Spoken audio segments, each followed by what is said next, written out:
Party అధ్యక్షులు అలానే ZPTC గారి భర్త అయినటువంటి కర్నూలు సుదర్శన్ రావు గారి మీద జరిగిన దాడిని మేమందరం కూడాను ఖండిస్తున్నాం.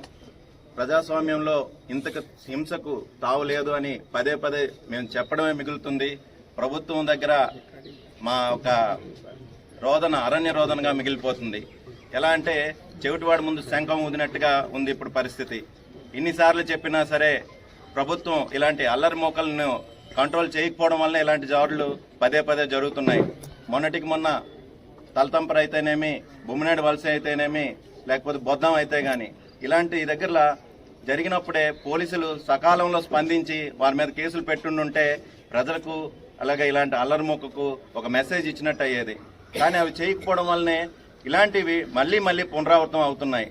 దీని అంతటికీ మూల కారణం ఏంటని చూస్తే రెడ్ బుక్ రాజ్యాంగం ఇక్కడ మనకి రాజ్యమేలుతుందని ఈ సందర్భంగా నేను తెలియజేసుకుంటున్నాను.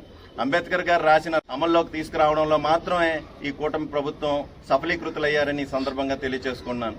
రానున్న రోజుల్లో అయినా సరే మేమంతా కూడాను ముక్తకంఠంగా ఒకటే చెప్తున్నాం, శాంతి భద్రతలు కాపాడాల్సిన ఆవశ్యకత ఎంతైనా సరే ఈ ప్రభుత్వం మీద, ముఖ్యమంత్రి మీద ఉందని ఈ సందర్భంగా తెలియజేసుకున్నాను. ఎలా అయితే పగల తర్వాత రాత్రి వస్తుందో రాత్రి తర్వాత పగలు కూడా వస్తుందనేది అక్షర సత్యం. ఈ రోజు అధికారంలో లేకపోవచ్చు, రానున్న రోజుల్లో మళ్లీ వైఎస్ఆర్ కాంగ్రెస్ పార్టీ ఖచ్చితంగా అధికారంలోకి వస్తుంది.